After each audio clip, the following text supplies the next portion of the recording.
Guys welcome our to love and Mitabala ব্লগসে তোমাদের সবাইকে অনেক অনেক স্বাগত জানাই। তো গাইজ আজকে আবার নতুন একটা টপিক নিয়ে চলে আসলাম। তো দেখো রন দাদা ভাইয়ের কি অবস্থা। তো দেখো তার দিদি নাকি বটি দিয়ে ধরে তাকে নাকি মেরেছে। আমরা শুনতেই পারছি সোশ্যাল মিডিয়ায় এখন তোলপাড় হচ্ছে রনকে নিয়ে। তো পুরো ভিডিওটা দেখি রন কি বলছে আমাদেরকে। তো চলো দেখতে থাকো। আজ সোশ্যাল মিডিয়ায় আনতে হচ্ছে শুধুমাত্র আমার পরিস্থিতির কারণে, কারণ আমি এমন একটা পরিস্থিতিতে দাঁড়িয়ে আছি যেখানে আমার নিজের জীবনেরই কোনো গ্যারান্টি নেই। মোস্ট রহস্যময় ভিডিও। তো রন আমাদেরকে এটাই বলতে চাচ্ছে যে দেখো যে তাদের স্বাভাবিক পারিবারিক ব্যাপার সে সোশ্যাল মিডিয়ায় তুলতে চায় না, কিন্তু তুলতে বাধ্য হচ্ছে। সে বারবার কিন্তু একই কথা বলছে। তো চলো, সে তুলতে বাধ্য হচ্ছে, সে আমাদের সবটাই বললো, আমরা দেখলাম। তো দেখো তাহলে লাস্ট পর্যন্ত কি হয়, চলো দেখতেই থাকি আমরা। বাড়িতে যাওয়ার পর ঝুট ঝামেলা হতেই পারে, আমি মানলাম, কিন্তু কোনো দিদি বটি নিয়ে কোপাতে আসে, এটা কি মানা যায়? আমি তো কোনোদিনও স্বপ্নেও ভাবিনি। আর এই সব আমার বাবা মা কী করে সাপোর্ট করে আমি এখনও বুঝতে পারি না। আর সেই সাপোর্ট করতে গিয়ে যে বটিটা দিয়ে আমি কোপ দিয়ে ওখান দিয়ে পালিয়ে এসেছি, সেই ব্লেমটা দিতেও আমার বাবা মা একবারও পিছু পা হাঁটেনি। একটা মেয়েকে বাঁচাতে গিয়ে যে একটা ছেলেকে এরকম বিপদের মুখে ফেলে দিতে পারে, সেটা হয়তো আমার বাবা মাকে না দেখলে আমি বুঝতে পারতাম না। তোমরা নিজেরাই একবার এই কল রেকর্ডিংটা শোনো। না, তুমি তো আমার জেল খাটাবা যা দেখতেছি। তো জেল খাটাবো না, তোর কি করবো? তোর দিদির সঙ্গে না না, যদি বটিটা দিয়ে আমি কোপ দিয়ে বেরোয় যাইছি। হ্যাঁ তুই কোপাইছো। আমি কোপাইছি, বেরোয় যাইছি, মানে আমি তোর জেল খাটাবো। হ্যাঁ তোরে আমি জেল খাটাবো। তুই যদি নিজের ভাই বোন যদি কাজ করলে যদি তুই বিচার না করতে পারো, তুই হয়তো একটা অন্য বউরে ওই কণিকা কি কবে আনে। আজ তুই বাড়ি আসিস 5 মাস পর। ও না, আমি করছি বটিটা নিয়ে আমি দিদিরে কোপাইতে গেছিলাম। দিদিরে কোপাইতে দিদি বটিটা আনছে, সেই বটি নিয়ে কি বটিটা কি করতে আনছে? বটিটা কি করতে আনছে? ওর হাত দিয়ে বটিটা নিয়ে কোপাইছো। আমি আমার দিদির হাত দিয়ে বটি নিয়ে কোপাইছি। বাঁচার জন্য রেকর্ডিং করে রাখতে আছিস, সেরকম ভাবে রেকর্ডিং কর। তুই কোপাইছো, যে কোপ খাইছে সেও কবে, আমার যে কোপ খাইছে সেও কবে। ওই কনি কবে রন কোপাইয়ে গেছে, দিদিরে আর মারে কোপাইতে গেছিল, আমি ঠেকাইতে গেছি, সেই কোপ আমার মাথায় লাগছে। তো যার গায়ে লাগছে সেই কবে তার কাছ দিয়ে সব প্রমাণ হবে। মানে আমি এখন বলতে পারতাছি যে তোমার মাইয়া এত ভালো নাটক কি করে পারে। তার মা এরকম 2 মিনিট পরে নিজের ছেলেরে ফাঁসানোর জন্য কি বটি দিয়ে নাকি আমি থানায় যাবে। এই কথাটা শোনার পর তো যে কেউ বলবে যে বটিটা দিয়ে আমি কোপ দিয়ে ওখান দিয়ে পালিয়ে গেছি। হ্যাঁ, এরকম স্টেটমেন্ট আমার বাবা আর মাই দিচ্ছিল। যার কথাগুলো শুনতে পাচ্ছিলে সে হচ্ছে আমার বাবা আর মাই। তোমরা ভাবো, যদি নিজের মেয়ে কোপাতে এসেছিল, সেই কেসটা ঘুরিয়ে যদি বলে আমি নাকি আমার দিদিকে আর মাকে কোপাতে গেছি, সে যদি এই কেসটাকে এরকমভাবে বানাতে পারে, আমি ভাবছি আমার বাবা আর মা দিদিকে বাঁচানোর জন্য আর কত ধরনের নাটক করবে আর কত নিচে নামবে। এর দিয়ে তোমরা আমায় ডিরেক্টলি কিছু বলেই দিতে পারো। তোমাদের যেই প্রবলেমটা আমায় নিয়ে আমায় বলে দিতে পারো। আমি চাই না অন্য কারোর হাতে নিজের জীবনটা শেষ হয়ে যায়। আমি চাই প্রথম দিয়েই তোমরা ভালো থাকো। সে তো তোমাদের ভালো থাকতে গেলে তোমাদের যা আমায় বলো আমি অবশ্যই করব, কিন্তু এরকমভাবে অন্তত আমায় ফাঁসিও না। এবার যে রেকর্ডিংটা শোনাবো সেখানে আমার মাই পুরো সত্যিটা বলবে যে কে কার গায়ে হাত তুলেছিল কি না। কারণ আমার দিদির ভিডিওতে এসে আমি জানি আবার মিথ্যে বলা শুরু করবে। দিদিকে বাঁচাতে গিয়েছে আমায় কত রকমের ভাবে, কত দিক দিয়ে ছোট করবে, কত নিচে নামাবে, তা আমি এখন কল্পনাও করতে পারি না। তোমরা আর একটা রেকর্ডিং শোনো। একদম কানেক্ট কল করে সেটাও আমাদেরকে শোনালো। তো দেখো, শুনতে থাকো তোমরা কি বলছে। আর ও আমি যতটা দেখেছি ওরম টাইপের ছেলে নয়। হ্যাঁ, একটু হট টেম্পার, বাট এরম ধরনের মারধর করতে পারবে বলে এরমটা আমার মনে হয় না। আমি তো ওর সাথে ধরো অনেক দিন ধরেই মিশছি, সেই দিক থেকে আমার মনে হয় না এই জিনিসটা করতে পারে বা কিছু। আমি জানি না পুরোটা তোমাদের ফ্যামিলি ব্যাপার কি হয়েছে। আমাকে যেটুকু কালকে রেকর্ডিং শোনালো তার সেখানটা দেখলাম তুমি ওর কাছে ভিডিও করা আছে, সেই দেখে তোরে দেখাইছে। ওই দিদির মারধরের ভিডিওটা তো, হ্যাঁ হ্যাঁ ওটা দেখিয়েছে।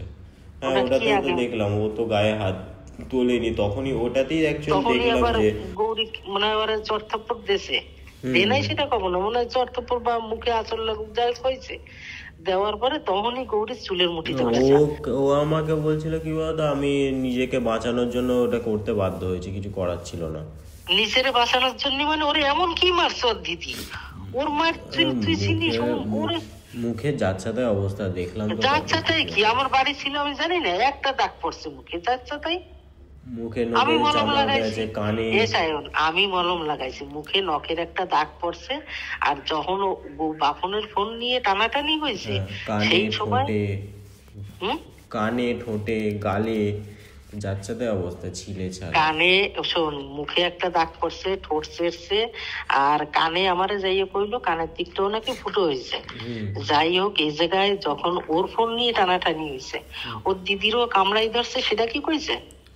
হ্যাঁ, ও আমাকে বললো যে আমাকে নিজেকে বাঁচানোর জন্য আমাকে কিছু সেলফ ডিফেন্স মানে আমাকে তো কিছু স্টেপ নিতেই হবে, সেই জন্য আমি ঠেলে সরিয়ে দিয়েছি বা বাঁচানোর চেষ্টা করেছি। এবার ভাই বোনের মধ্যে মারধর হয়, এটা স্বাভাবিক কথা, তার জন্য বটি নিয়ে মারতে আসবে, এটা তো ঠিক হয়নি না।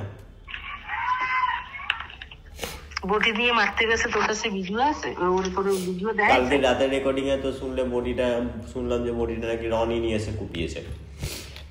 না না না, যদি রাগের বসে যদি কোপটা পুড়েই যেত, যার গালে পড়েছে, ধরো গালটা তো শক্ত, এটাতে রনের গলাতেও পড়তে পারতো না, ভুল করেই হয়ে যেত হয়তো, তাহলে কি করতে হবে? রন কি ধারে ছিল নাকি রনের গলাতে পড়বে? পড়লো আমার গলায় পড়তো। কোথায় ছিল? হ্যালো হ্যালো, হ্যাঁ দিদি বলো।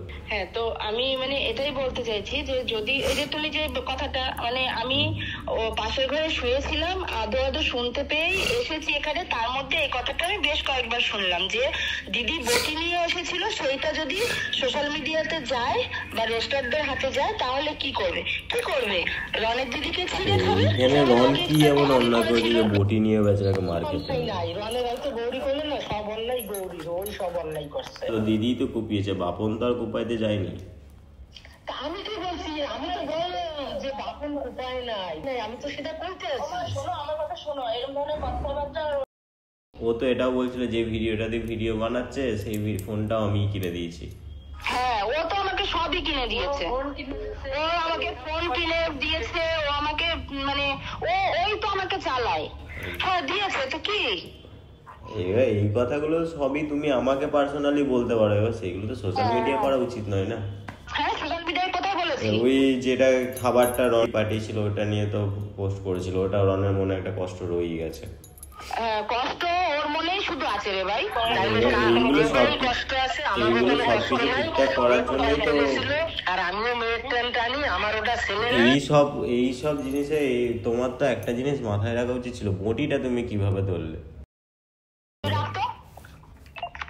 তো তোমরা নিজেরাই শুনতে পেলে যে চর্তাপ্পটা দিদি আমায় প্রথম শুরু করে। তো আমার অপরাধ কি? আমার অপরাধ এটাই ছিল যে আমার ভাগনার জন্মদিনে আমার ভাগনা মামা বাড়ি গেছিলো, মানে আমার বাড়িতে ও গেছিলো, আর আমার ভাগনা যে আমার বাড়িতে আছে আর ওর জন্মদিন বলেই আমি আমার বাড়িতে গেছি। আর সেই আমার বাড়িতে যাওয়াটা যে এত বড় অপরাধ আমি নিজেও ভাবতে পারিনি। আমার নিজের হাতে বানানো বাড়ি, যেইখানে যাওয়াটা আমার অপরাধ। আমি এইগুলো আমায় ডিরেক্টলি বললেই হয়, এই সব এত কিছু করার কোনো দরকারই পড়ে না। আমার যথেষ্ট ক্ষমতা আছে, আমি নিজে 3 মাস ধরে ভাড়া থাকছি, নিজে রান্না করি, নিজে খাই, নিজে জামা প্যান্ট নিজে কাচি, তারপরেও আমি বাড়িতে কন্টিনিউ আমার ফ্যামিলিকে টাকা পাঠাই। কিন্তু তারপরেও যদি আমি বাড়িতে যাই সেটা আমার অপরাধ। আমার দিদি আমাকে কোপাতে এসেছে, সেটা ঘুরিয়ে বাবা মা কি বলছে আমি কোপ দিয়ে পালিয়ে গেছি। আমি জানি না সামনের দিনগুলোয় আমায় আর কত ধরনের মিথ্যে ব্লেম দিয়ে ফাঁসানো হবে আর কি করা হবে। আর আমিও জানি না যে আমি কি ভুলভাল ডিসিশন কী নেব, কারণ অলরেডি দিদি কান্না করে করে ভিডিও পোস্ট করছে। কিন্তু এটা তোমরা জানো না যে দিদি অলরেডি আমার নামে কেস করে এসেছে, সেখানে আমার মা সাক্ষী দিচ্ছে। মানে ভাবতে পারছো যে আমার দিদি আমার এত ভালো চায়, এত কিছু করার পরেও আমার দিদি কেস করা হয়ে গেছে। হ্যাঁ, আমার দিদি আমার নামে অলরেডি কেস করে দিয়েছে, সেটাই মা সাপোর্ট করেছে। আর এইগুলো আমার জামাইবাবু যে ঘুষ দিয়ে সরকারি চাকরি পেয়েছে, তার কত লাইন গার্ড জানা আছে তোমরা আশা করি জানো। তো তার কথায় সব কিছু চলছে। তার কি নজরে পড়েছে ভগবান জানে, ওই বাড়ি দিয়ে আমায় তাড়িয়ে সে কি পাবে সেই জানে। আমি এগুলোর ব্যাপারে ভাবি না আর ভাববো না। যেইটুখানি তোমাদের জানানোর দরকার ছিল আমি জানালাম, আর তোমরা সত্যিটা অলরেডি বুঝেই গেছো। তোমাদের আলাদা করে আর কোনো কিছু বোঝানোর দরকার হবে না। আমি আস্তে আস্তে ঠিক হলে নিজের নর্মাল লাইফে ভিডিও বানাবো। এমনি তোমরা ভাবো যে আমি নাটক করি বা কিছু, ভাই আমার যদি ভিউজ কামানোর ইচ্ছে থাকতো আমরা ওই টাইমে কন্টিনিউ ভিডিওর পর ভিডিও পোস্ট করতে থাকতাম, কিন্তু না, আমার সোশ্যাল মিডিয়া জায়গাটা খুব ভয় করে। কিন্তু সেই জায়গাটাই আমি আমার শান্তি খুঁজে পেলাম। আমি সব কিছু শেয়ার করলাম, লোকে জানতে পারবে যে এই ছেলেটার সাথে এত খারাপ ঘটেছে। জৌগ্রামের হাফ লোক এটাই জানতো যে আমি ওখান দিয়ে কোপ দিয়ে পালিয়ে গেছি।